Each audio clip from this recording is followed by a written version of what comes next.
Hi everyone, this is our channel, Meet the Real Story. Please like, share and subscribe. A vindictive ghost. Love is the biggest treasure in my life. Good memories, exciting adventures, happiness, sadness, dreams. All these matter and help people endure suffering in their lives. My name is Alex. I'm 18 years old and currently in the 12th grade. I used to live in a small remote village with my parents. I was their only child. My parents raised me well, educated me, and taught me good manners. I see the fruits of their labor in me in every difficult situation I face. For example, after I was murdered, I knew exactly what to do. Intrigued? Are you eager to hear my story? Let's go. When my father received a promotion, we moved from our small village to the big city. I had many nice memories of that little remote village. I had many friends there that I used to play, joke, and laugh with.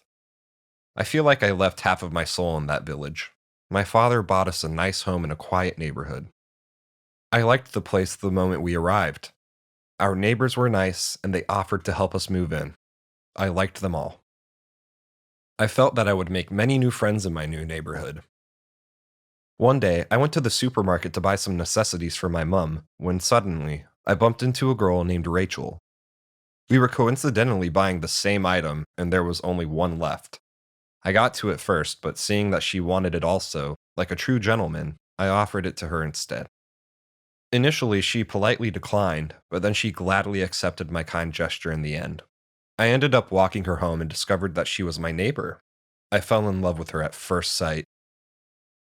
Once we arrived at her home, we said goodbye, and she said she would see me tomorrow. I wanted time to pass quickly so I could see her again. As I was walking to school the next day, I met her along the way and we walked together. I was overjoyed. After arriving at school, she introduced me to her friends, and then I went to my class. The teacher's aide welcomed me and directed me to my class. When I entered the class, I was surprised to see Rachel there. She was in my class. I entered the class and sat in a desk on the last row. During a class break, Rachel was sitting with her friends. When she saw me sitting alone, she left her friends and came over and sat with me. Suddenly, a boy named Mario, older than us, entered the class with a group of his cohorts. They looked like a gang of thugs to me. He said to me, "Hey you, if you want to live, you'd best stay away from Rachel."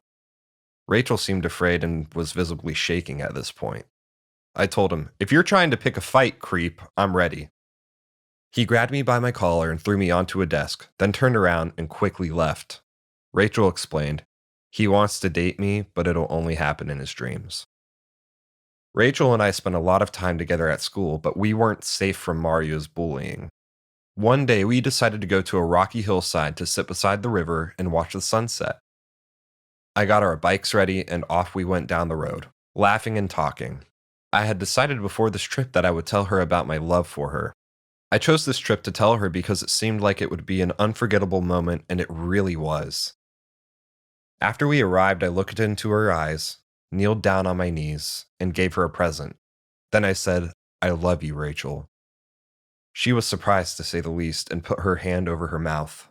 Then I suddenly heard a camera flash and a voice say, "Cut! Let's repeat this scene again." I looked around to see Mario and his gang. One of them was holding a camera. I shouted angrily, "What are you doing here? If you want to fight, I'm ready, but leave Rachel alone."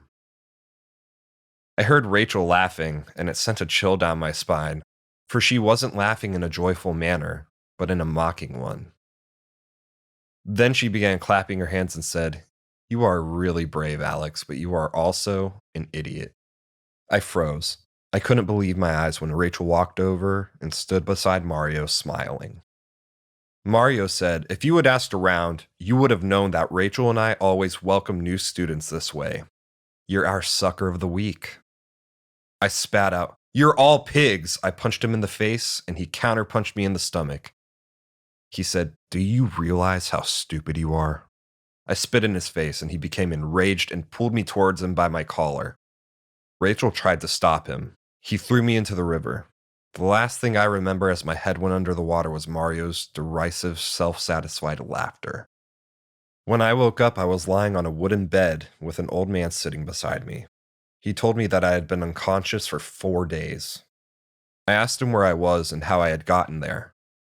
He told me that he found me unconscious floating in the river and that he had rescued me, saved me from drowning. I thought, oh my God, my parents must be so worried about me. I tried to get up and felt an excruciating pain that stopped me. I saw that my leg was broken and that the stranger had bandaged it as best he could. I asked him to call my family. He said he had no telephone, but he offered to visit my family and tell them what had happened and that I was okay. I told him that I would be so grateful if he could do so. I accepted his offer and thanked him. He returned with a newspaper in his hand and had a sad look on his face. I read the paper which said that I was presumed dead, having drowned in the river because they couldn't find my body. I was angry at Rachel and Mario, and also worried for my parents at the same time. I asked the man to please take me home. Then I crept into my home to see my parents sleeping. They were holding a photo of me and looked sad. I didn't wake them, but rather snuck over to Rachel's house. She was speaking on the phone, so I eavesdropped. She was saying, I didn't expect this to happen, but it's all good. Maybe he's in a better place now. What an idiot and a fool he was. Then she laughed. I was pretty upset to hear her mocking laughter without any regret whatsoever of being involved in causing my death. I returned home and encountered my father in the bathroom.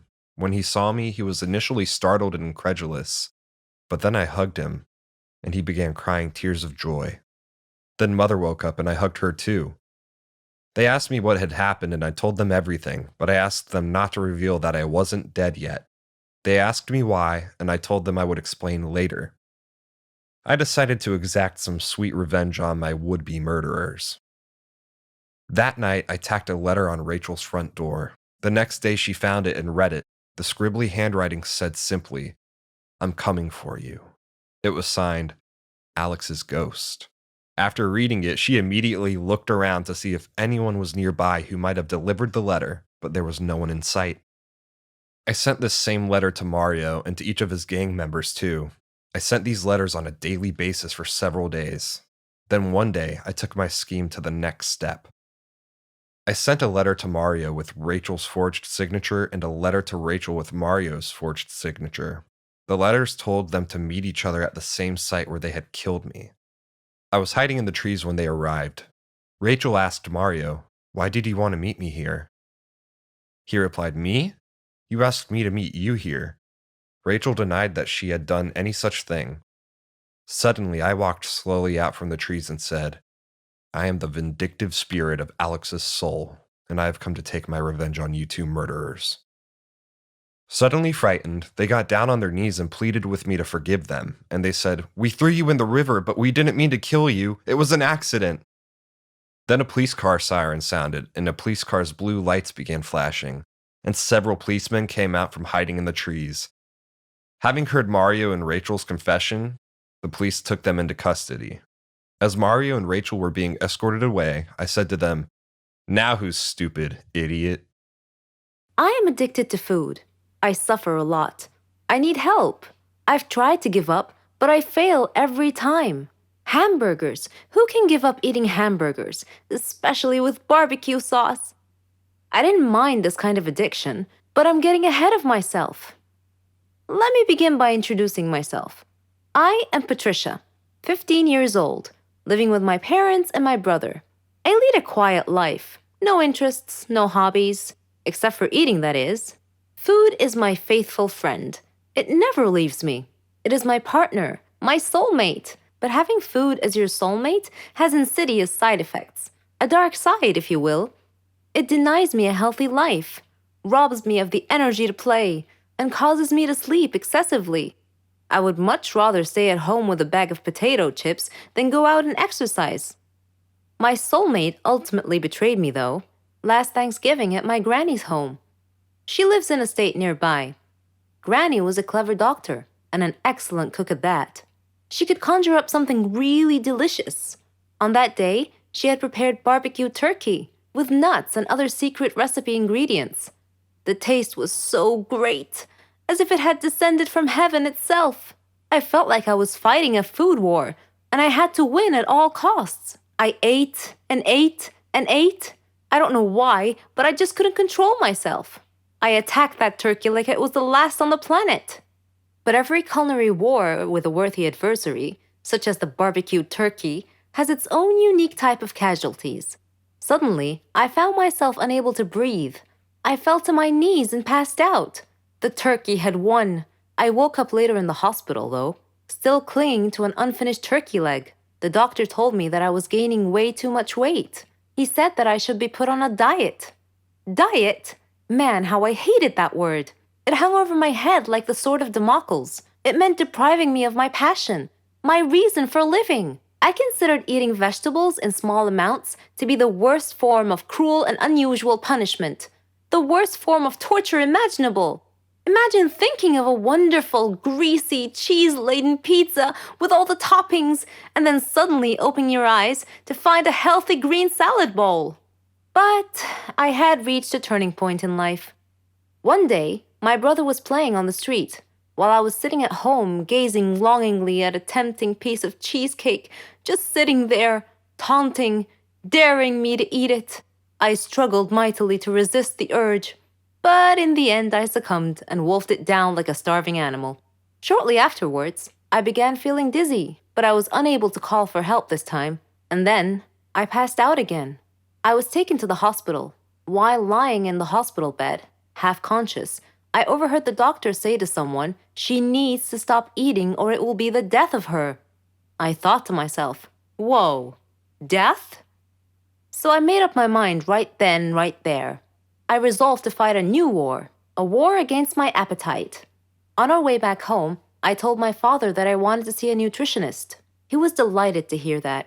Later, at the clinic, the doctor welcomed us in. She told me how to overcome my eating fetish. She gave me a strict diet regimen with a schedule full of healthy meals. I kept telling myself that winning this war was possible. I simply had to be patient and persevere. I stuck to the strict diet and did some physical workouts. My parents supported me wholeheartedly. I was enthusiastic. I can totally do this. A week passed quickly, and I eagerly visited the doctor to receive some good news. When the doctor weighed me and told me that my weight hadn't changed at all, I was crestfallen. She looked at me and asked me, how was this possible? I told her I didn't know, because I was following her diet thoroughly, though it did require a tremendous effort on my part. Another week passed, and again I went to the doctor. The results were the same. She said to me, "Patricia, are you sure you're following the diet I prescribed for you?" I said yes. She sat there wondering. Then she told me with a puzzled look on her face, "It's odd, but your weight is increasing, not decreasing." This unexpected piece of news mystified me. Another week passed. No change. The doctor was nonplussed. I returned home with a dejected look on my face. My father asked me what was wrong. When I told him, he laughed. Do you believe that? My father actually laughed at my predicament. I was furious. He gestured an apology with his hand and then told me that it was my own fault. I was puzzled. What are you talking about? He told me that I had been sleepwalking to the refrigerator every night and eating everything in sight. I was taken aback. I couldn't believe it. "Stop acting like you didn't know it," he said. "You must have been awake." I replied, "No, Father, I'm not acting. I was truly unaware that I've been sleepwalking and eating in my sleep." But now that we've finally solved the mystery of the increasing weight, we returned to the doctor with this new information and told her the situation. She laughed and told me that my discipline had denied my body the food it craved, but my brain had refused to cooperate and had overridden my will by urging me to eat in a subconscious state. She told me not to worry, though, that she could treat that. Armed with this knowledge and her support, and the support of my family, I felt that I could finally win this war.